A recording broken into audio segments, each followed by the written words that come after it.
देखो बच्चों, मैंने आपको क्या बताया, यंग्स डबल स्लिट के मैक्सिमम क्वेश्चन दो फॉर्मूले पे ही बेस्ड होते हैं। पहला तो होती है फ्रिंज विड्थ और दूसरा इंटेंसिटी वाला।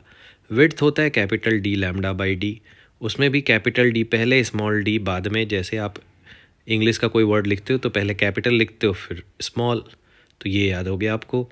इसमें n मल्टीप्लाई करने से ब्राइट की पोजीशन आती है और 2n-1/2 से डार्क की पोजीशन आती है। 2n-1/2 रख दोगे तो डार्क की पोजीशन आ जाएगी। ये तो हो गया थोड़ा रिवीजन। अब इस क्वेश्चन में क्या बोला जा रहा है? इस क्वेश्चन में बोला जा रहा है कि दो वेवलेंथ्स यूज़ की गई है YDSE में, 480 और 600, और हमसे पूछा गया कहाँ पे ये कॉन्साइड करेगी स्क्रीन पे। तो कॉन्साइड तो तब करेगी जब फर्स्ट का ब्राइट फ्रिंज का पोजीशन सेकंड के ब्राइट फ्रिंज के इक्वल होगा। और अभी हमने क्या सीखा उसका formula, n d lambda by d. ये दोनों का मैं इक्वेट करता हूँ तो यहाँ क्या बचेगा, n1 lambda 1 equal to n2 lambda 2।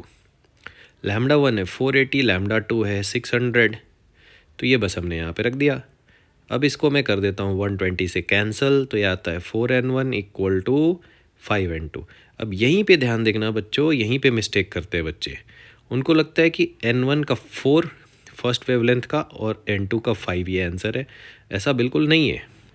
ये इक्वेशन तो सेटिस्फाई तब होगी जब आप n1 5 लोगे ना, और n2 क्या लोगे 4। तो n1 5 और n2 4 लेने पे ये इक्वेशन बैलेंस होगी।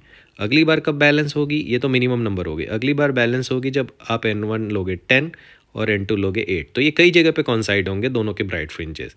कई बार इसी को अलग वर्ड्स में पूछते हैं, find the position where the complete brightness occurs, तो उसका भी आंसर ऐसे ही निकाला जाता है। नाउ n1 के मिनिमम वैल्यूज में पूछी गई, देखो लीस्ट नंबर यहाँ लिखा हुआ है, तो लीस्ट नंबर n1 का तो 5 है। तो क्या मिस्टेक से बचना है आपको, 4n1 का मतलब n1 के लिए 4 नहीं ले लेना है, ठीक है। n1 की वैल्यू जब 5 लेंगे तब ये क्या होगा, बैलेंस होगी इक्वेशन।